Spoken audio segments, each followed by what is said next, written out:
ठीक है, सबका बहुत धन्यवाद। बैठ जाओ, कोई ना। वैसे बहुत बहुत शुक्रिया। आपको सुन के लग रहा था ए वक्त ठहर जा कि जरा और भी सुन लें, ए वक्त ठहर जा कि जरा और भी सुन लें, लम्हे ये बार बार मयसर नहीं होते। बहुत बहुत शुक्रिया ब्रजेश यादव जी। अब मैं आपके सामने आपके महबूब नेता को पेश कर दूं। इससे पहले आपसे मोहब्बत की दो बातें कहना चाहता हूं जो सब ने कही, आदरणीय विधानसभा अध्यक्ष ने कही, आदरणीय विधायक सहसवान ने कही। वो रिश्ता, वो महबूब रिश्ता, वो मकबूल तरीन रिश्ता मुझे भी याद आता है। नेताजी का ये क्षेत्र, हम बचपन से जब भी यहाँ नेताजी की मीटिंग लगती थी और घर में अपने बड़े बुजुर्गों से सुनते आए हैं, आप में भी बड़े बुजुर्गों से सुनते आए हैं कि नेताजी का इतना सम्मान था, इतना सम्मान था इस क्षेत्र में कि जब नेताजी का हेलीकॉप्टर इस क्षेत्र में गड़गड़ाहट करता था, जब गड़गड़ करके चलता था, तो जो लोग घरों पे रह जाते थे, हमारे बूढ़े बुजुर्ग, वो हमारी माताएं बहनें बैठी हैं, तो वो हमारी माताओं बहनों को कहते थे, देख नमस्ते कर ले, दादाजी का हेलीकॉप्टर जा रहा है। ये सम्मान, ये एजाज, ये मोहब्बत, ये प्यार, इसके हकदार अगर कोई था तो ये नादा और भूड़ क्षेत्र की जनता। आप लोगों ने नेताजी को वो प्यार दिया और वैसा ही प्यार आपने, नेताजी ने आपको दिया। नेताजी हम सबको रोता बिलखता छोड़ के, हम सबको रोता बिलखता छोड़ के, इस जहाने फानी को छोड़ के जहाने बाकी को कूच कर गए, हम सब रोते बिलखते रह गए। सैफई में कोहराम मचा था, हाहाकार मचा था। सबसे ज्यादा कोई अगर गमगीन था, आपने देखा होगा टेलीविजन पर, आपने देखा होगा सोशल मीडिया पे, आपने देखा होगा फेसबुक व्हाट्सएप पे, अगर सैफई में उस परिवार में सबसे ज्यादा गम किसी ने किया था, सबसे ज्यादा आंखें अगर किसी की अश्कबार हुई थी, उस लाल का नाम, उस धरती के सैफई के धरती के लाल का नाम धर्मेंद्र यादव है, जिनकी आंखें नेताजी के गम में एक बार नहीं, हम जैसे उनके दीवानों ने कई कई बार अश्कबार देखी।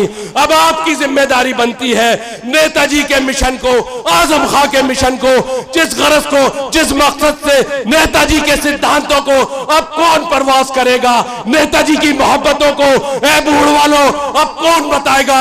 उस सदन में अगर सैफई का लाल न जाएगा तो कौन जाएगा। और अगर हम लोग इनको भेजने में कासिर रह गए तो हमारी नस्लें हमें माफ नहीं करेंगी। आदरणीय राष्ट्रीय अध्यक्ष जी ने ये पीडीए का संदेश लेके हमारे नेता धर्मेंद्र यादव को हम लोगों के बेचा है कि पिछड़ा, दलित, अल्पसंख्यक सब एक हो जाओ और नेताजी की और आजम खां की आवाज में आवाज मिला दो।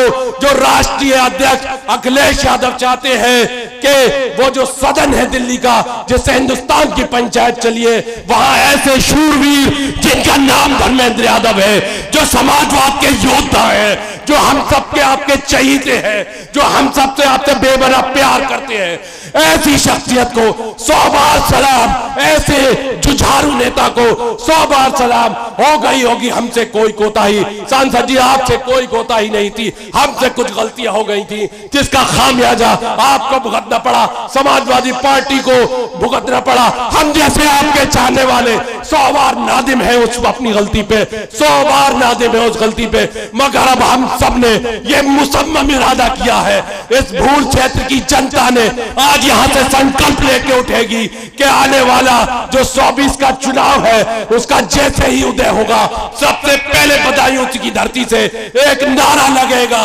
जय समाजवाद, जय समाजवाद। और हम लोग जिताएंगे आदरणीय धर्मेंद्र यादव को। मैं दावत देता हूं आपको, रफ्ता रफ्ता मैं खुद ही कारवा बन जाऊंगा, रफ्ता रफ्ता मैं खुद ही कारवा बन जाऊंगा। मंजिलों की सिमत मुझे 2 कदम चलने तो दो, दुश्मन के इरादों को है ज़ेर अगर करना तो खेल वही खेलो, अंदाज बदल डालो। मैं ब्रजेश यादव जी की नजर ये शेयर करके कहता हूं, फराज करो हिम्मत, कुछ दूर सवेरा है, फराज करो हिम्मत, कुछ दूर सवेरा है। अगर चाहते हो तो मंजिल को परवाज बदल डालो। जब हौसला बना लिया ऊंची उड़ान का, जब हौसला बना लिया ऊंची उड़ान का, फिर देखना फजूल है कद आसमान का। आदरणीय धर्मेंद्र यादव साहब माइक।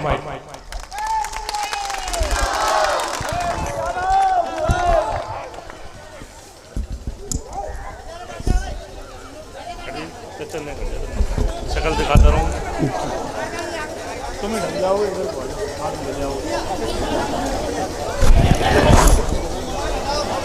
ग्राम चंदरपुर के चंदपुरा के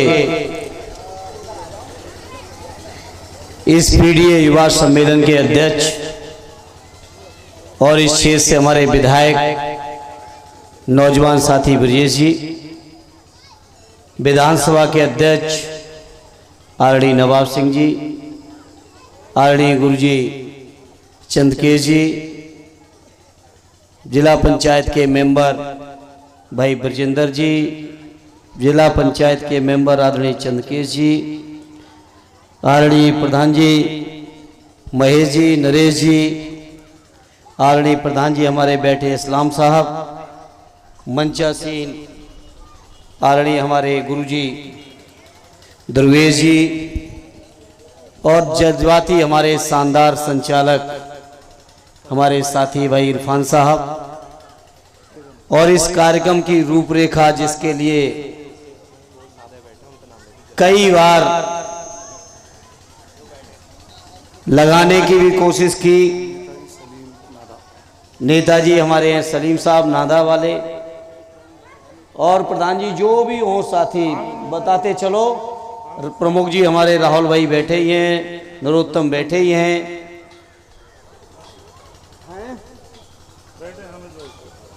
चलो करो आगे बढ़ो, आरडी राजवीर बाबू जी बैठे हैं, और सभी मंचासीन और मंच के आसपास बैठे मेरे पार्टी के सभी सम्मानित जिम्मेदार नेतागण, इस कार्यक्रम के आयोजन की लगातार जो प्रयास किए, और तीसरी बार आज ये तारीख तय हुई हमारे नौजवान हर्षित जी।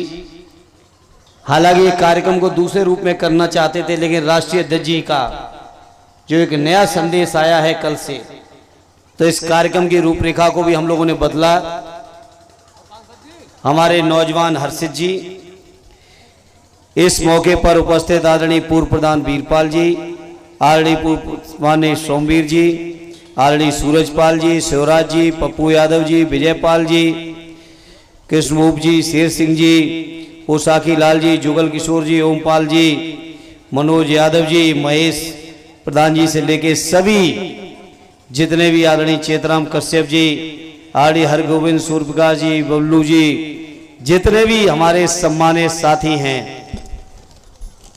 और नादा चंदपुरा कोटा से लेके आसपास के तमाम इलाकों के हमारे सम्मानित बुजुर्गों, बड़ी तादाद में उपस्थित माताओं बहनों और नौजवान साथियों, सबसे पहले हम अपने नौजवान साथी हर्षित और उसके सभी साथियों को मैं धन्यवाद देता हूं। हालांकि कार्यक्रम हम लोग दूसरे तरीके का करना चाहते थे, लेकिन इन नौजवानों की जिद के आगे हम लोगों को कार्यक्रम इनके हिसाब से ही करना पड़ा और चलना पड़ा। तो उसके लिए इन नौजवानों के सभी जज्बे को मैं सलाम करता हूं, और नौजवान भाइयों आपको मैं धन्यवाद देता हूं कि आपने लगातार इतनी जिद की कि आज पूरी पार्टी को आज आपके बीच आके यहाँ बैठना पड़ा। चेतन कश्यप जी का ले लिया, आने दो मौका।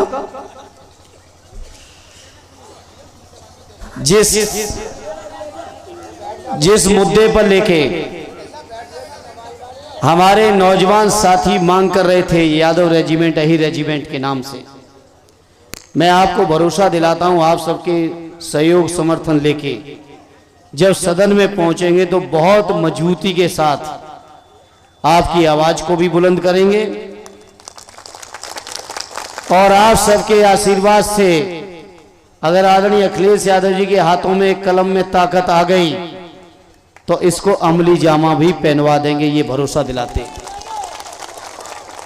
अब जब तक हाथों में ताकत नहीं तब तक संघर्ष का वादा है, और संघर्ष करते हुए मैं समझता हूं सैसवान के लोगों ने, बदायूं के लोगों ने और प्रदेश देश के लोगों ने समाजवादियों के संघर्ष को देखा है। जहां तक आज हमारे राष्ट्रीय अध्यक्ष जी ने पीडीए का नारा दिया है, और जब से पीडीए का नारा दिया है ये बीजेपी के लोग घबरा गए, क्योंकि पीडीए के ऐसा शब्द है, पिछड़ा, दलित, अल्पसंख्यक, आदिवासी, औरतें, समाज के अगड़े लोग भी, वो लोग जो दबे कुचले शोषित पीड़ित हैं, सभी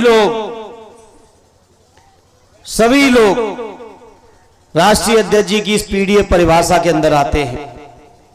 साथियों, चूंकि कार्यक्रम रेजिमेंट के नाम से शुरू हो रहा था, आज मैं इस मौके पर कहना चाहता हूं, बीजेपी के लोगों ने जो अग्निवीर की योजना लाए हैं, वो अग्निवीर की ऐसी योजना है कि इस योजना के अगर लागू जैसी उन्होंने की है, अगर यही योजना बनी रही तो ये मान के चलना हमारे देश के नौजवान जो शान के साथ अपने देश की वर्दी पहनते थे, फौज की वर्दी जो नौजवान पहन लेते था उसकी सीना चौड़ा हो जाता था, उन नौजवानों का मनोबल घटाने का काम ये भारतीय जनता पार्टी की योजनाएं कर रही हैं। बताओ क्या योजना लाए हैं कि 4 नौजवानों की अगर भर्ती होगी तो 4 साल बाद 3 नौजवानों को वापस भेज देंगे, केवल 1 को रखेंगे। आप सोचो, जो नौजवान 25 साल की उम्र में भी अगर बेरोजगार होके घर लौट आएगा तो बताओ उसको कितना कष्ट रहेगा, कितनी परेशानियां रहेगी, उसका मनोबल कितना गिरेगा। ये बीजेपी के लोगों के दिल में, दिमाग में कोई भी योजना की गंभीरता नहीं है।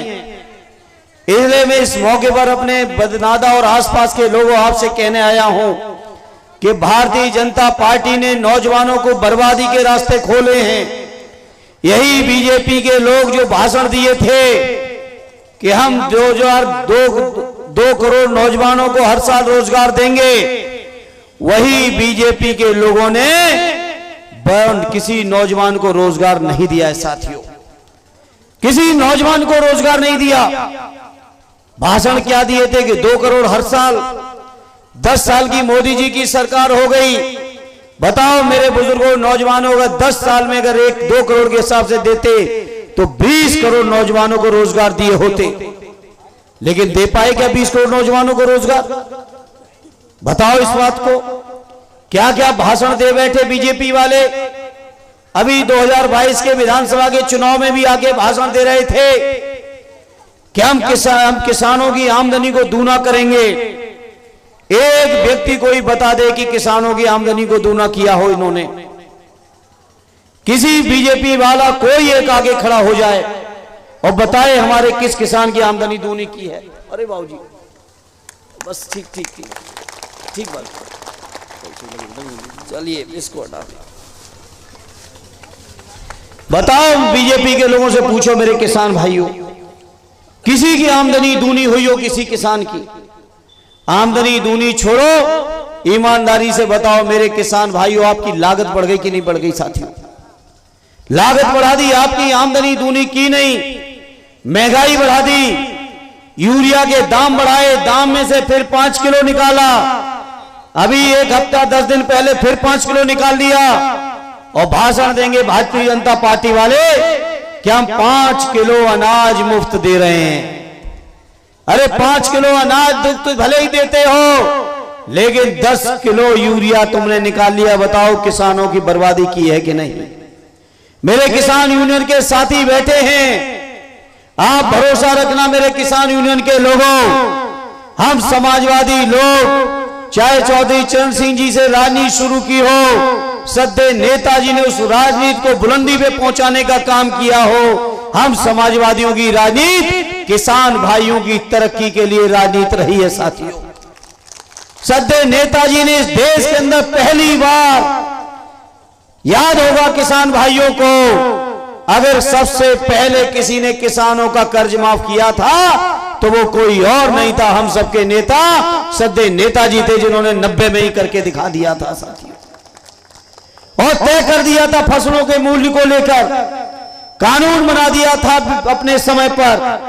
लेकिन ये भारतीय जनता पार्टी के लोग याद करो, 1 साल से ज्यादा किसान बंधु गर्मी सर्दी बरसात झेलते हुए दिल्ली और आसपास पड़े रहे, लेकिन आज की तारीख में भी न्यूनतम समर्थन मूल्य का कानून बीजेपी के लोगों ने नहीं बनाया। साथियों बताओ बनाया हो तो, और भाषण सुनो तो लंबे लंबे।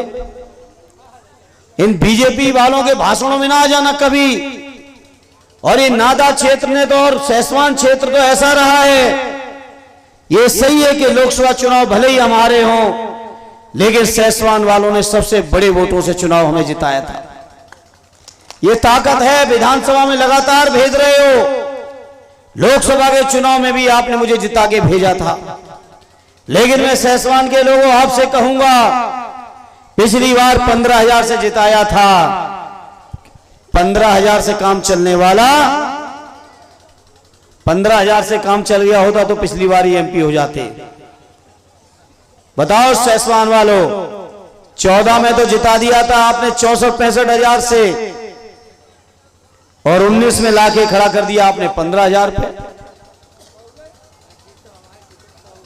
अरे इतने से काम नहीं चलेगा। बड़ी जीत जो ब्रिजेश कह के गए अभी, बताओ उतनी करा के भेजोगे कि नहीं? ईमानदारी से बता दो।